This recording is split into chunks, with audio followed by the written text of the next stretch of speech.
You're not my chemistry. All right, guys, let's get started. I've posted a few more learning modules for you. I still have not posted the textbook, but I haven't assigned anything from it yet. I'll post a PDF to that soon. I noticed some of you started homework 1. There's no need to. The homework's not assigned. I'll tell you when there's homework assigned. There's a due date. Don't worry about it. Like I said, I'm changing the course quite a bit. So I'll try to make everything very clear, and I'll tell you in class when things will be due. So if you worked on it, fine. If you didn't, it's okay. There are a couple of new learning modules. Last time we had relays and programmable logic controllers. Now we've got input-output modules, and I've added a bit to the programmable logic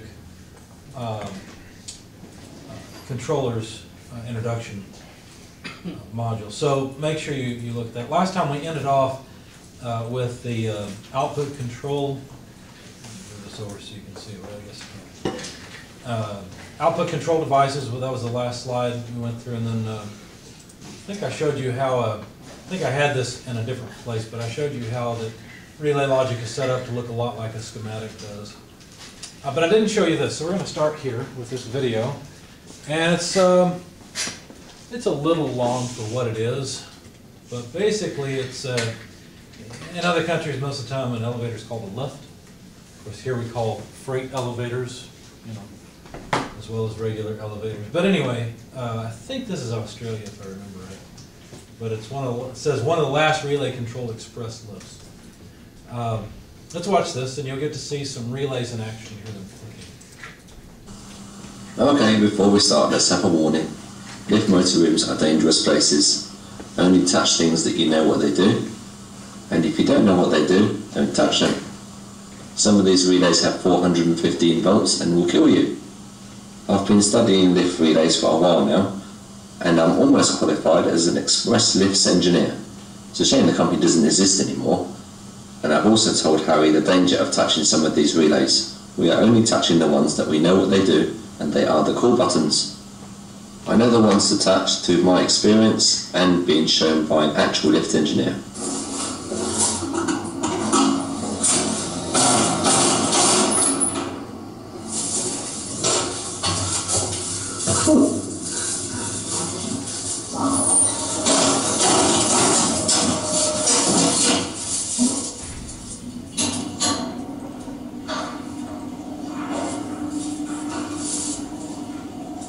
I guess the lights don't work. There we go.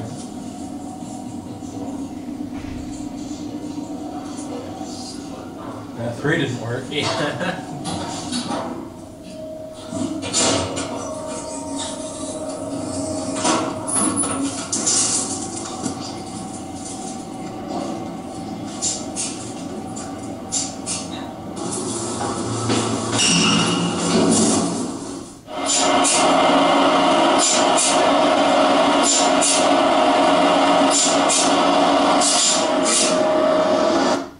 By the way, that's what lifts and lowers the elevator, or the lift, raises and lowers it.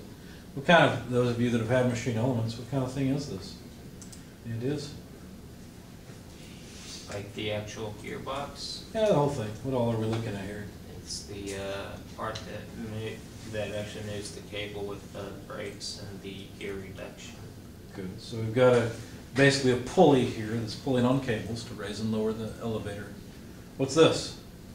It's a motor. It's the motor. Look at the side. I know we're closer to the motor than the wall, but these walls are just concrete block. Standard is, I think, 8 inches high, 16 inches wide, 8 inches thick. That's a good size motor. Yeah. I hope so. Well, what do you suppose this thing is? I mean, the motor shaft is obviously running this way. You have the pulley. Okay, it's a gearbox. What kind of gearbox do you suppose? Worm gearbox. Worm gear. So there's a worm here, and there's a gear here. Once you Is that put like it a in the machine. lathe one? Is it like a lathe for working? A worm No, gear? not exactly. Here, I'll show you. If you're in Machine Elements with me, you'll Not yet. you'll have seen this, but if not, so here's a worm and gear. Some people call this, let me expand it. Some people call this the worm gear. That's incorrect. This is the worm, and that's the worm gear. Okay, terminology. We'll talk more about that in Machine Elements, but this is not a worm gear. This is a worm gear. Okay, this thing's huge. Not this one, but the one in the video.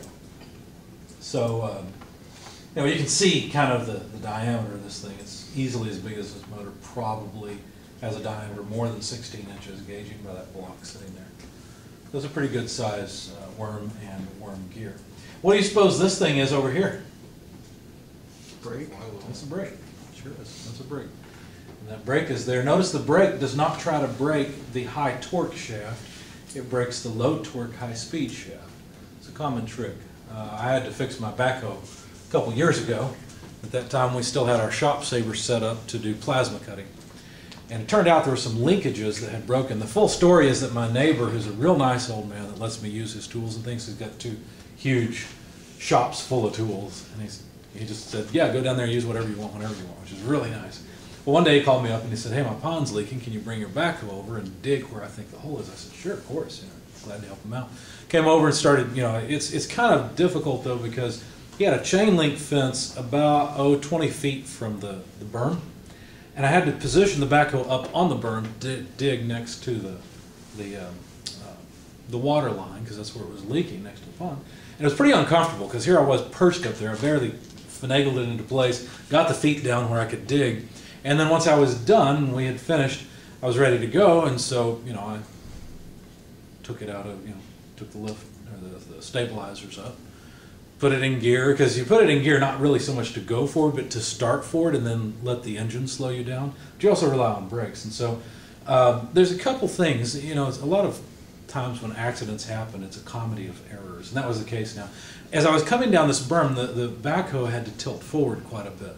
Turned out that the reservoir for the power steering fluid had its output on the back, so when that tilted forward, there was no power steering fluid, which meant I couldn't turn. Okay, remember, I'm aiming right for the fence. You see where this is going, right?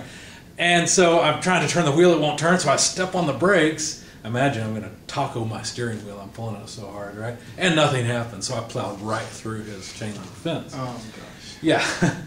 And I felt really bad. He's an elderly gentleman, he and his wife, and I was like, I'll come back and fix it when I have a chance in a week or so. And he said, okay, appreciate the help. He wasn't upset. He was just, this thing's happening. Could have been much, much worse. There's a lot of things. There's a lot of things that could have happened. I'm still alive. It didn't turn over. He's still alive. Didn't run over anybody. So this is a good thing. Anyway, along the way, it turns out that the way that backhoe is built, and a lot of tractors, it's basically a tractor with a backhoe on it. It's older one. Older than I am. It was built in the 60s. I was built in the 70s. So anyway, this thing, the way it works, there's actually a higher speed shaft that sits just below the seat for the operator, and that's where the brakes are located. And there were just these little linkages that over the years had worn and were shot. And when I pressed on the brakes, there was no pulling on the brake disc, or not the brake disc, but the band brake to slow it down. And that's why it didn't slow down. Of course, we couldn't steer, so away we go. Anyway, the completion of the story, I was going to come back and help him, but that next week or so we had a huge storm and a tree fell over in about the same place. So that fence was doomed anyway. So he ended up getting somebody to take care of it, and that was it. It's funny how things work out sometimes. So why did I tell you all that? Well, just to explain this brake. So this is basically a band brake. And you can think of it as just like you would have had on an old go-kart if you ever had one. Here, I'll show you what a band brake looks like in case you haven't. And brake, of course, is spelled B-R-A-K-E when it's a brake that slows something down. But here's a band brake, and basically what happens is you tension, well, you can't see it there very well. That's the theoretical stuff. What you really need to see is a simple one. You get the idea. You pull the band, it applies force to the wheel and slows it down. Pretty simple device. Pretty useful too. Simple external brake. And these just had little covers. You could take the covers off and access the brakes. And of course there were linkages that attached to one side to pull on it, basically. That's what had broken. Anyway, so let's let this guy continue with his lift information. I just thought you might like the mechanical side of this.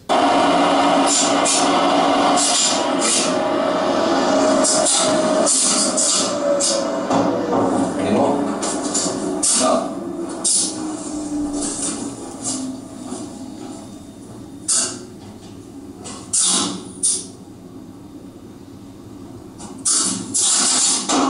It looks like I'm wrong. Those are shoes. This is not a band brake. Those are shoes for sure. You can see them.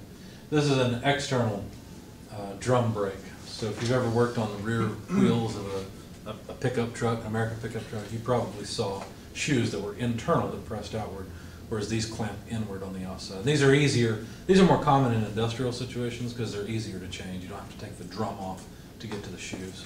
Of course, the reason that shoes are put internal on vehicles is to protect from water so the brakes don't fade so badly so quickly.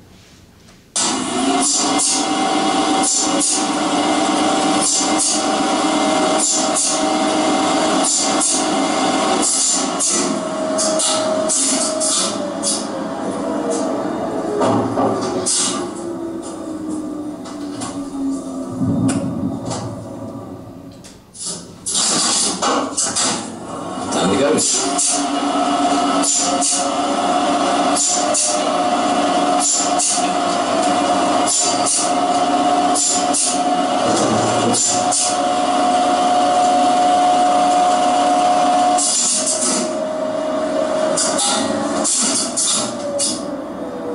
All these things here.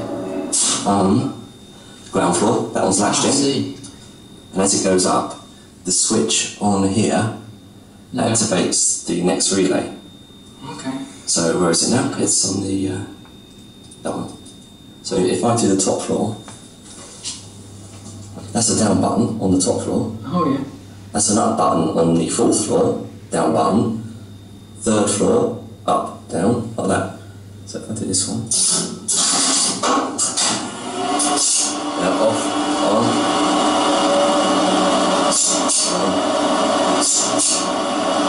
Second floor. So what do you suppose all this stuff is? What's this thing here? Any idea? That's the coil, exactly. That's the coil of the relay. And what this is doing, this is the mechanical arm then that changes the switch status. And you notice there are multiple switches here that get changed. And so you can the way you wire these is basically ends up defining the program that is run. And you have to wire it correctly. Otherwise down becomes up becomes down, and God only knows what's going on, right? A request from the third floor sends you to the first or the basement, you know. So you got to set it up correctly. But yeah, there's a ton of relays in here. And part of what the relays are doing is switching current, but a big part of what they're doing is making logical decisions about what comes next. Okay? They're both going together, you see that? Yeah. Yeah, I see that. That's And then top lock.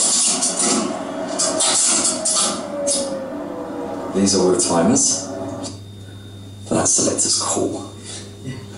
So let's take it back down again. So that's the up button on the ground floor, because it's a 200 relay. I'll take it back down again. I'll explain what this side is in a minute. And down it goes again. Do you see this shaft here that's rotating with arms that hit the switches? That's interesting. That's not really so much a relay as it is a sequencer. And essentially what happens is, as it turns, it trips switches in the right order to keep the elevator moving. Now, it turns out that there are still quite a few elevators that run this way. Maybe not so much in Australia, apparently, but here, just in Louisville, there are plenty of elevators that still run based on these relays. I know that because I have a friend who owns an elevator company, and he repairs them all the time. And some of these components, like this thing here, are fairly custom things. They're not, I mean, there may be some standardization between elevators, I don't know, but these devices are not things people are used to dealing with so much anymore. The number of technicians who know how to fix this kind of elevator are diminishing over time. Because today you use a PLC, or probably something very closely related to a PLC. But of course, he said that a lot of the building managers in Louisville are cheap and they don't want to pay for a brand new system, so they just keep spitting bubble gumming their old system. So next time you're on the elevator in Louisville, feel comfortable. you're in good hands. So you press the switches in? Yeah.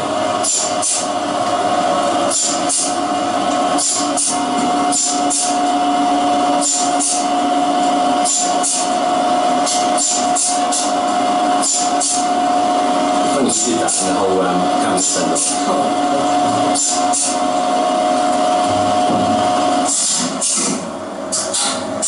Did you notice there were some larger relays over here also? Yeah. The switches apparently are covered as far as I can tell. And did you see the flashes of light as they were clicking? Those are the ones transmitting the serious power apparently. Okay? The other relays we saw originally were probably just more control relays, user presses a button, that triggers a relay, which makes the thing start moving. Okay? Now, I don't understand the details of how this thing works. It's not important that we understand the program here or anything like that. My point in showing you this is that you can operate an elevator with just a bunch of relays, which is interesting. Now, if you want to change the elevator's behavior, that's probably pretty difficult with this setup, because the default behavior seems to be that it goes from floor to floor and just is a dumb elevator that goes to whatever floor has a call. But think about it. What if the floor, this is apparently, what did he say, a 4-floor elevator? Okay. Well, what if floor 4 is calling, has a request, right? When somebody there wants to go down, and the elevator's on floor 2. And as the elevator's moving up, what if someone on floor 3 wants to go down? Do you stop and pick up that person? What do you think? There's a couple of options. You could stop, pick up the person on the 3rd floor, start going down, or you could pick up the 3rd floor person who wants to go down and go up to pick up the 4th floor person, which is going to upset the person who just got on. Or you could skip the 3rd floor person entirely, pick up the 4th floor person.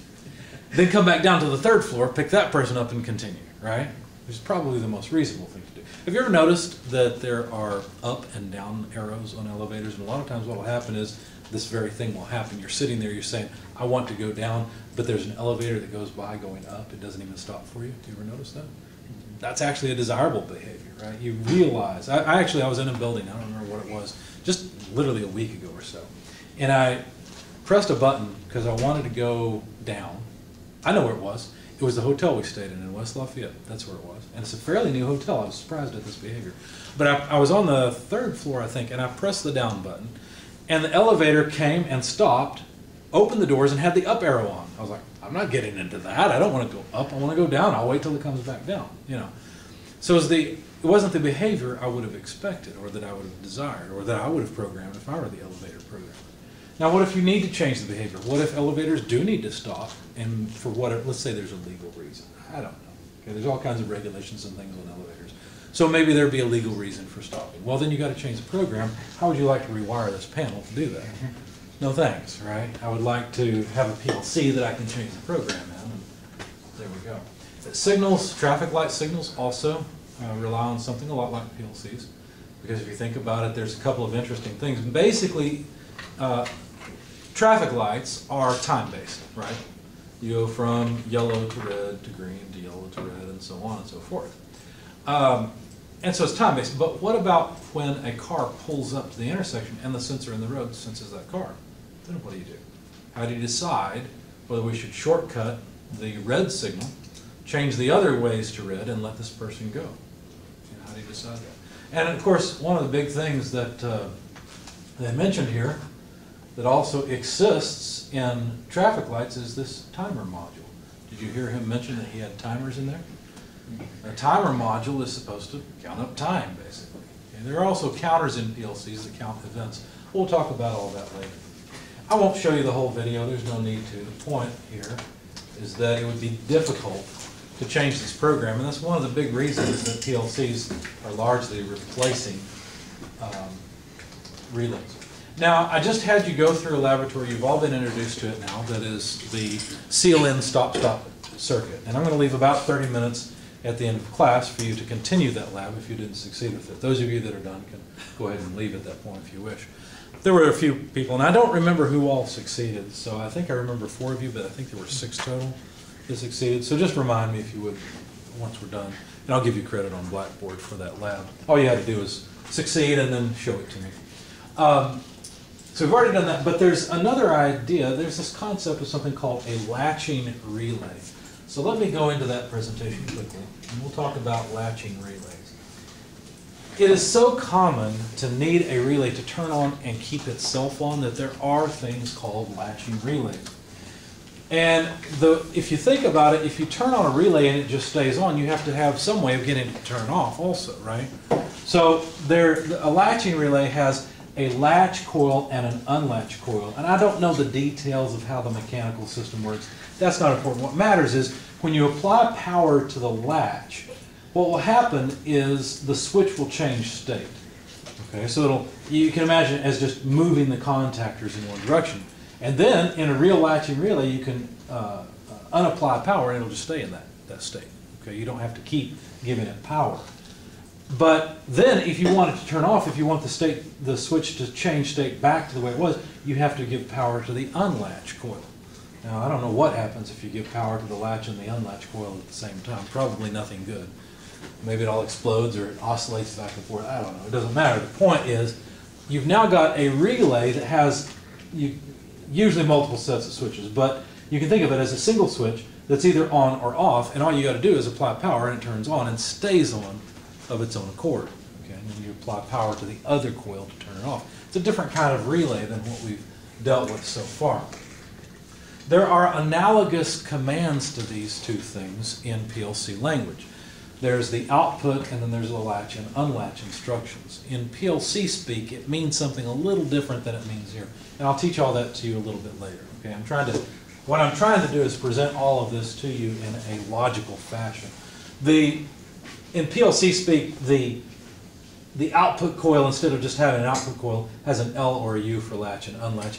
And you have to have the same address because you're latching and unlatching the same bit. But again, I'll tell you more about that later. I'll show you in context where that's really useful. A similar hardwired on-off circuit like we had before would look like this, where when you press the on button, the latch coil comes on and the relay simply stays on, pulls on the relay contact, or in other words, changes the switch state to where it's making contact, and then your machine comes on, your pilot light or whatever it is you're trying to drive turns on, just like when you pressed your start button and the relay sealed itself in. Okay, but now we don't have to have the relay seal itself in, it just does that automatically. It's more like a toggle switch on the wall where you flip it up and it stays up. Okay? But now your off button, instead of having some complicated seal-in circuit like we did last time, should just be a normally open switch so that when you press it, the unlatch coil gets juice or gets power and just opens up the contacts and then they stay open. Okay? So this is a little simpler in one sense.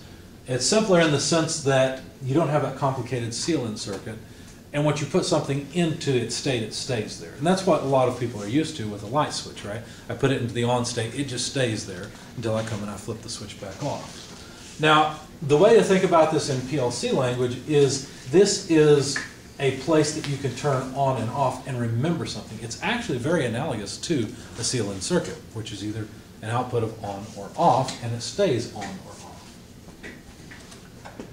All right, so we will learn about latch and unlatch instructions and how to enter them later. Here it is in Logix Pro, but I think, how did my slides advance?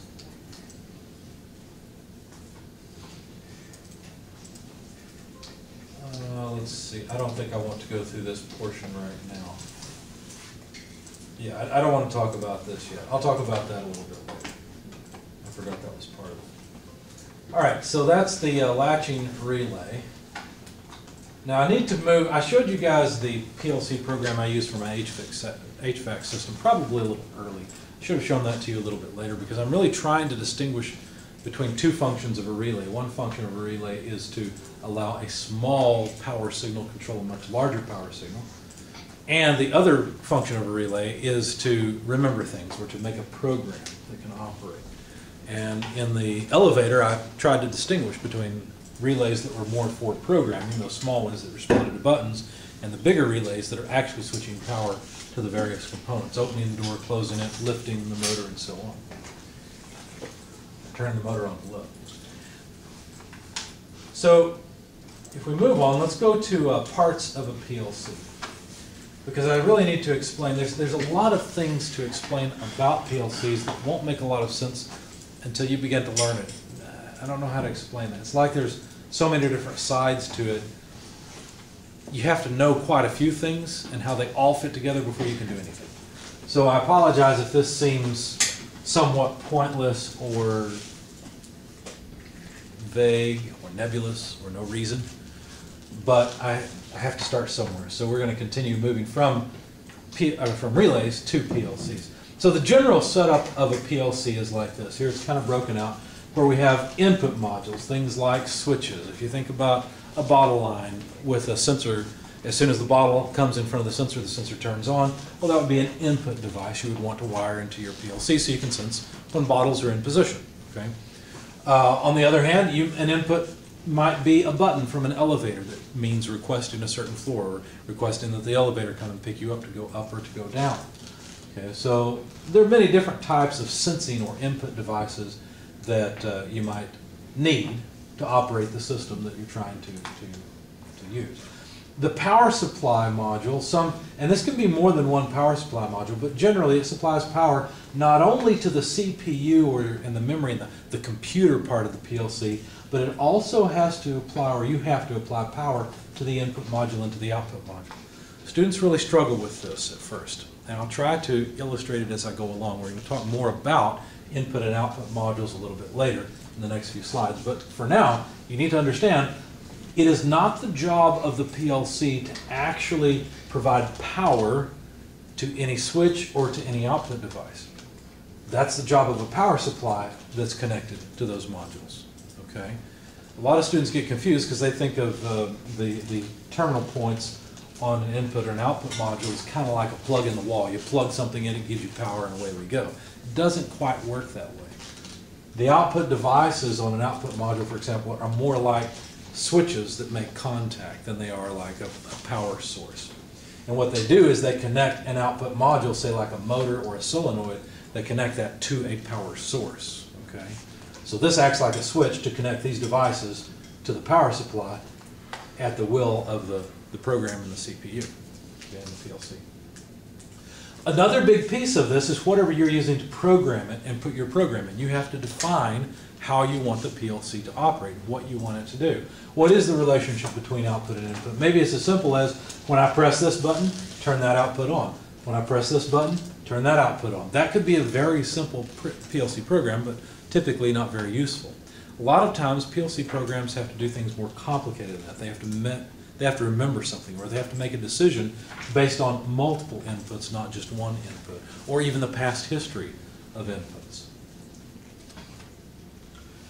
The term architecture is important.